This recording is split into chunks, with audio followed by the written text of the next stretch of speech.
Warm greetings to all chess enthusiasts out there. Today we're diving deep into an often overlooked but fascinating corner of chess openings, the Smith Gambit within the Owen's defense. While the Owen's defense starts quietly, hinting at a positional game, the Smith Gambit ignites fireworks right from the get-go, promising a roller coaster of tactics and strategies. Ready to decode this intricate ballet of pieces? Let's delve in. 1. E4, B6. White starts assertively, occupying the center with the pawn to E4. In a counterintuitive twist, Black adopts the Owen's defense, marking B6 as the first step towards a fianchettoed bishop, which will challenge the E4 pawn. 2. D4, Bishop B7. White reinforces the center, announcing intentions of controlling the game from the middle. Black immediately counters with the bishop on B7, putting pressure on E4, heralding skirmishes to come. 3. Knight F3, Bishop E4. Developing the knight to its natural square.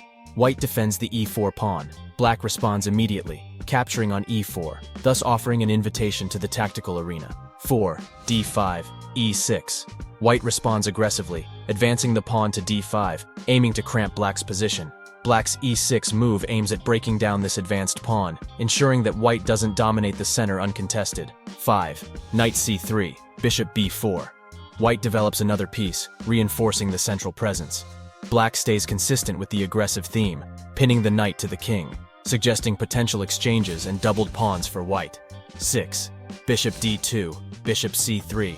White counters the pin with Bishop D2, offering more protection to the knight and hinting at potential trades.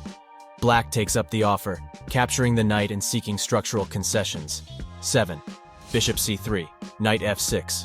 The trade is complete, with White recapturing on C3, restoring balance. Black, continuing development, deploys the knight, a harmonious move keeping central and kingside intentions in mind. 8. E6, E6. White decides to liquidate the central tension by capturing on E6. Black recaptures, keeping the position symmetrical and maintaining balance. 9. Queen D8, King D8. Seizing the chance to disturb Black's kingside castling plans, White opts for a queen trade, eyeing endgame advantages. Black takes with the king, forced into a passive position, but remains confident in the strength of the pieces. 10. Knight G5, Bishop G6. Leveraging the central weaknesses, White's knight jumps aggressively to G5, marking territory and asserting dominance. Black, however, remains unfazed, developing the bishop to a dynamic square, covering essential points and maintaining harmony in the position. From White's perspective, the primary focus is on rapid development and exploiting Black's potential weaknesses. The pawn advance with D5, followed by the dxe6 capture, is aimed at fragmenting Black's pawn structure. The knight leap to G5 is another emblematic gesture of aggression, probing the dark squares and angling for opportunities to cause damage. From Black's perspective, the Owen's defense by nature is a counter-attacking system. By luring White into overextensions, Black hopes to capitalize on the eventual tactical flaws in the enemy camp. The exchanges on C3 and the subsequent recaptures are not just about trading pieces, but about achieving structural concessions. The king's capture on D8, though seemingly passive, is also a step towards potential rook activity on the open D file. The name Smith Gambit isn't as steeped in ancient chess lore as some might think. Unlike the famous gambits named after great players of the past, this one doesn't have an illustrious namesake, but has been named in honor of numerous club players with the surname Smith, who adored such adventures on the board. The Owen's defense, named after the English vicar John Owen, is one of those defenses that has been around for over a century, yet hasn't quite made it to the top tier of popular openings.